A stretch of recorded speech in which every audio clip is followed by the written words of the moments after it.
ओनसोल बा बिटिआर ओनसोलनि साहा इन्डो भुटान बर्डाराव जिखिनि हाग्रा ओनसोल दङ जिखिनि फरेस्ट ओनसोलाव जिखिनि दंफां दङ बेखौ कनजारभेशननि थाखाय बेखौ रैखाथि लाखिनांगौनि थाखाय हाबा मावनांगौ आरो नोजोर होनांगौआ बिटिआरनि साफ्रोमबो सुबुंनो बिबान कारण दिनै क्लाइमेट चेन्ज बा दिनै ड्रट खरां आरो मालाबा फ्लाड बे थासारिफोरखौ जों नुनो मोनदों दा बेखायनो रिजार्भ फरेस्टआनो जा बा पिआरएफआनो जा बा नेशनेल पार्कआनो जा बेयाव जिब जन्तुखौ रैखाथि होनाय आरो फरेस्टखौ रैखाथि होनाया बयनिबो बिबान आरो फरेस्ट डिपार्टमेन्टआ बिनि सल रेसपन्सिबिलिटि दा दिनै जि मोनसे थासारि नुदों जे बेयाव दंफां दाननाय मालाबा दंफां दाननानै लाबोनाय मानसिखौ एनकाउन्टार खालामनाय जादों मालाबा बेयाव इलिगेल दंफां दाननायनि रिपर्ट फैबाय थादों मिडियायाव नुदों आरो दाख्लैबावै रिसेन्टलि जि मोनसे नुबाय जे मोनसे एनजिअ सार्भिस प्रभाइडार जोंनि नुनायाव खोनानायाव आरो रायजो राजाफोरनि गेजेराव मोनसे कनफ्लिक्ट जे आसलते दंफांखौ सोर दानदों आरो बे हान्जाया बुङो जे रायजोफोरा बा दंफां सिखावा दंफांखौ दानदों बिथांमोना बुङो रायजो राजा आरो दंफां जायफोर माने बेखौ लानानै माने कनसियास बिथांमोना बुंदों बे हान्जाया दानदों एनजिअआ दा बे मोनसे जोंनि जि मोनसे थासारि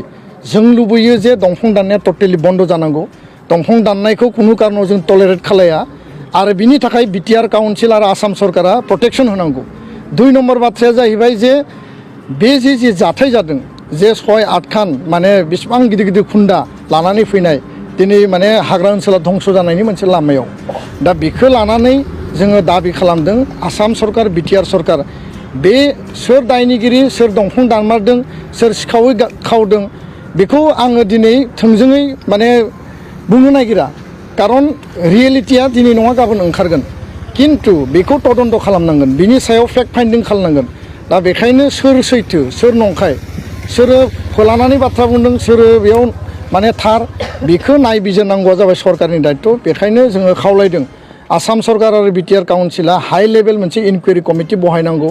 आसामनि गिबि मन्थ्रिखौ खावलायदों बिटिआरनि चिफ प्रमद बर'खौ खावलायदों जे बेयाव मोनसे हाई लेभेल इनकुवेरि कमिटि बहायनानै राइट आरो रं दंफाङा सोर दानमारदों बिनि सायाव मोनसे जास्टिफिकेसन फैनांगौ आरो दंफां दाननाया टटेलि स्टप जानांगौ खुनु कारनाव एबसुआ दंफां दाननायखौ टलारेट खालामा आरो गोख्रैनो एबसुनि टिमा जि जायगायाव बे कारबारा जादों जि सोलिबाय थादों बे जायगायाव जोङो थांगोन नायबिजिरहैगोन